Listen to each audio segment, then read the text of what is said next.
internet at all, ever, then more likely than not, you've heard someone ask the question posed in the title, can he beat Goku? And the answer, more likely than not, is simply no, he can't beat Goku. Any strong character to be introduced into a cartoon or anime must face this question at some point. Most recently, Omni-Man, Satoru Gojo, and Saitama all have been another of Goku's victims just because they are perceived as strong. For the record, I don't care what you personally think about Goku versus any of those characters. The majority opinion is that Goku would wipe the floor with those guys. This meme transcends even just fiction, with Goku coming to hospital beds to fight cancer for other patients, or fight the patient who beat cancer because they must be pretty strong. And there have always been multiple characters who get more fame and attention to their anime simply because they have a character that can beat Goku. But what is it about Goku? Why is Goku the benchmark for all these characters? And why is it that so many characters simply can't beat him? As for why we pick Goku, I'll answer in a minute, but for why they can't beat him, I've narrowed that down to 3 main points: skill, speed, and power. While that may seem pretty basic, that's because it is, and most people can't keep up with all 3, even if they can keep up in one area, but I'll elaborate on that in the actual video. Before we begin, be sure to subscribe to the channel and leave a like on the video. I'm extremely close to 100k and I'd like to hit it soon, so I'd really appreciate it. Okay, on to the first question: why pick Goku? Dragon Ball is, for some reason, easier to believe when they're doing something impressive. Actually, saying for some reason is kind of dishonest. The reason is extremely simple. Dragon Ball shows defeats that most anime only imply. In Dragon Ball and Dragon Ball Z, there are 2 separate occasions where the moon just simply does not benefit a character in that current moment, so they literally just blow it up. And in Piccolo's example, this is done with a casual ki blast from one hand. One obvious thing you can compare this to is Naruto's movie The Last. While it might be true that Naruto and Toneri are both flying around with solar system level power, or even universal in some people's eyes, Toneri's entire plan revolves around crashing the moon into the earth, and his most recognizable feat is cutting the moon in half. We're talking a feat worse than Master Roshi within the first 55 chapters of the manga, and what Piccolo could do casually in the Saiyan Saga vs Naruto after the final arc of his show. Even with Kaguya, you kinda have the same thing when Zetsu claims she's going to rewrite the time-space and erase the current one with a giant True Seeker orb. Even that feat is simply implied and not actually shown. Is that a bad thing? No, not really. It's not like the story is damaged by this not happening, it's just something that's nowhere near as impressive as it otherwise could have been. This next reason sort of builds off the last one, but Goku's power is something very easy to understand, and he has some of the most generally cool displays of power. When Goku is fighting Frieza, Frieza throws a gigantic energy blast at him, and Goku simply punches it into outer space, and the resulting damage done is a planet exploding in the distance, completely by accident. And what I mean by this power being easy to understand, it's simply Goku points his hand somewhere and destruction happens. Whether it be punting planet-destroying blasts like with Frieza, or his fight with Beerus breaking the universe itself, this could even go down to how hard Goku convinces you that he is to get rid of, or basically how resilient he is. Goku is training for Namek, tanking his own Kamehamehas to the chest while under heavy gravity, and he outright says while taunting Frieza that he can't be harder to get rid of than a planet when he's literally being harder to get rid of than a planet. I think another reason why we pick Goku is that it's told to us pretty clearly that Goku likes to fight, and he enjoys it very, very much. But it goes beyond that, to the point Goku has a genetic need to battle. So in a lot of the cases of these seemingly strong opponents, it's easy to imagine that Goku would have a fun time fighting them, even if he would beat them quickly. Last reason I can think of as to why we pick Goku should be extremely obvious, but he's the face we're all familiar with and the most popular. You could mention Goku's name to virtually anybody and they'll know who you're talking about. So when you're entering these kinds of discussions, Goku is an easy way to do so because he guarantees a reaction. Now, on to the main three reasons why they can't beat Goku that I mentioned in the intro. I'd like to start with skill. Goku's skill is something both over and underrated, and if I had to pick one, I'd say it's underrated. While I can't blame people for thinking Dragon Ball is just a punch fest with giant power levels as opposed to skilled martial artists duking it out at high speeds, Dragon Ball very much so is extremely skilled martial artists fighting at incredible speeds or using at times make-believe martial arts. But Goku has been trained in very intense ways, not only to handle high power, but highly skilled opponents. Goku in the Dragon Ball Z manga is frequently regarded as the best martial artist on Earth, a fact that's repeated at the beginning of most of the volumes of the Dragon Ball manga. This is a series where not only real martial arts exist, but fake martial arts as well. During the 22nd World Martial Arts Tournament, Master Roshi, under the guise of Jackie Chun, fights against Man Wolf, who gets completely outplayed while the former isn't even trying. Roshi then states that the difference in their skills is simply too great, and Man Wolf's response is that he's a 30th level black belt in Kenpo. This level of skill does not exist in the real world. The highest level of Kenpo we have is a 10th level. This guy is 3 times more skilled than that, and Master Roshi is clowning him like he's nothing while not even using some of the more broken techniques that he knows. And Goku, being the best martial artist on Earth, has to be superior to even Master Roshi. And this is just talking about normal fighting skill. Goku, through training with Mr. Popo, learned to see without his eyes just by feeling the movement in the atmosphere. He demonstrates this in his fight with Tien, where he says exactly what Tien's clone is doing behind him even though he can't see it. From Korin, Goku learned the standard too many wasted movements is bad thing that you hear in almost every media that has to do with fighting. But the point is, Goku has done the training and has the statements to be recognized as an amazing fighter, even though due to animation budget and or Toei's lack of creativity, it can seem at times that he's just throwing really fast punches. Toei's repeated animation would have you thinking that at times Goku just does the same punch 3 times in a row, even though the enemy keeps dodging it. It really just makes no sense. It's similar to how people think the swordsmen in Bleach have no real skill and are just really strong people that happen to hold swords.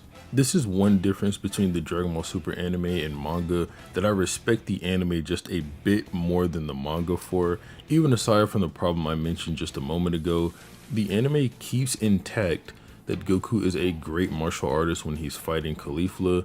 They actually attribute Goku's success against her, even though he's super tired, to his overall combat skill. The manga takes Goku down a different route, basically saying that through his gaining of power he's gotten over the course of his life, he's sort of forgot his skill in his training and tries to replace it with just raw power. But no, he's actually extremely skilled as a martial artist and a real fighter. This is why when you see those posts that have Goku versus Naruto versus Eren versus Ichigo and other MCs and it's asking if they had no superpowers, who would win, you should just back Goku every time. Because just like I said in the intro, they can't keep up in all 3 areas I mentioned. Even if they can keep up in more than one, take speed out, take power out of the equation, and Goku is still more skilled. Speaking of which, I want to talk about power next. I've already kind of gone over this a bit when I was talking about the believability of all this power these characters wield, but yeah, these guys pretty much just fight with planet destroying power all the time. A literal misfire on the side of the good guys or bad guys could spell destruction for the entire planet or even a good chunk of it. Piccolo casually destroyed the moon with a power level of around 400, and he shot it from Earth. He wasn't even anywhere close to it. You want to know some character that should realistically be able to do the same thing but even better? The Cybermen. These stupid little green idiots that Krillin just one-shot when he got mad enough, and it goes without saying, all these guys are much weaker than Goku. Let me put this into perspective just a little bit. If a Cyberman stood directly in the middle of Sukuna's malevolent shrine, it would stand there and take absolutely no damage from anything Sukuna throws at it, and be 100% fine until the domain is over. Most of the time, if a character is strong, them versus Saiyan Saga Goku, or in extreme cases, Namek Saga Goku, will be contentious. You hardly ever see a character versus Buu Saga Goku be brought up in any of these conversations, And that's because it's mainly where no one relevant can touch Goku. Let's take Cell, for example. A very simple claim of destruction, Cell claims he's going to blow away the entire solar system with his Kamehameha wave. Gohan beats that power, and then Goku is stated to be stronger than Gohan in the Buu saga. So naturally, he should be capable of the same thing, but it can get even more crazy when watching the Z anime, which is what most people did. Goku is literally hundreds of times stronger than what the manga implies. After the Cell arc, but before the Buu arc, Goku fights in another tournament called the Otherworld Tournament against a man named Pikkon. Pikkon is a man who one-shot and blitzed Cell with his weights on, and then Goku was around the same level as Pikkon while he was still just in his base form.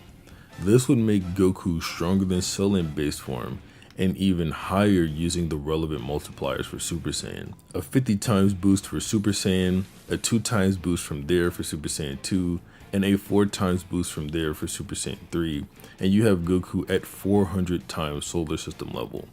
A good example of how destructive power like this can be used is found within Kid Buu. When Supreme Kai is telling Goku and the others about how horrible Buu is, we get a visual showing that Buu had actually destroyed an entire galaxy. This will also be relevant when I talk about speed, but for now, Goku should be around Buu's level of strength. It can be argued Kid Buu was somewhat holding back on Goku, but it's never implied to be by some crazy amount in the first place, and I think it's pretty fair to say regardless that Buu is trying harder on Goku than he does when he's just randomly blowing things up, because he actually wants to fight Goku and his destruction is fairly casual. Goku in Dragon Ball Super obviously far eclipses power like this, with him and Beerus during their fight almost bringing an end to the entire universe by simply clashing fists with one another, and that's just the first arc of the show. Goku goes on to get multiple thousands of times stronger after that. He happens to unlock Super Saiyan Blue Kaioken, and he can multiply that up to 20 times in the various forms of Ultra Instinct. I would go through like I did with solar system level Goku and count how many crazy times over universal I think Goku is, but not only do I think the number would be crazy ridiculous and not accurate to how strong Goku actually is, but admittedly, that's just my own personal bias. I think saying Goku is billions of times stronger than Universal is just a bit ridiculous. This kind of goes without saying, but these crazy amounts of power that Goku can dish out, he can also take on his body, meaning he's also insanely durable, which, leading back to what I said about him in the intro, even if someone is more skilled than Goku or faster than him, they simply can't keep up with power in order to win. And if someone is just faster than Goku, since he's more skilled and since he's just outright stronger, it's going to be considerably harder on them to take him down or just outright impossible.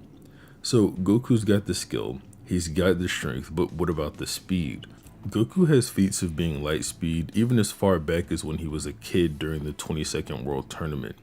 The manga and anime have different interpretations for this specific feat, but the general idea is Goku outran the light from Tien's solar flare and grabbed Master Roshi's glasses before the light hit him, but the manga doesn't actually show you when Goku started to move.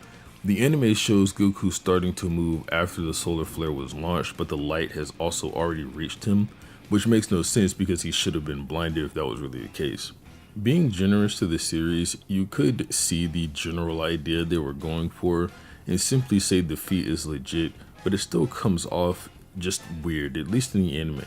Like I said, for the manga, it's a bit more ambiguous. In the scene I mentioned earlier when I was talking about Kid Buu destroying a galaxy, I mentioned this would be relevant when I bring up speed as well. That's because Kid Buu is shown doing this destruction planet by planet, and we physically see the galaxy collapse on screen. Someone could argue this is a time lapse of events and not actually happening in real time. Even if it was to take Kid Buu an hour to do this, he'd still be over 900 million times the speed of light to accomplish something like this. But not only does the Dragon Ball anime simply not do that and normally slows things down so that we can see them, I'm going to say this is happening in real time and the galaxy falls in just mere seconds. So realistically speaking, he'd be around 667 billion times faster than the speed of light. This obviously only gets worse when it comes to Dragon Ball Super, or I guess I should say better, but it doesn't really matter. Most people can't even bother to be put up against Goku in his weaker forms. Gaining access to a move where he not only gets billions of times faster and stronger, but is able to dodge and attack without thinking just widens the gap even further.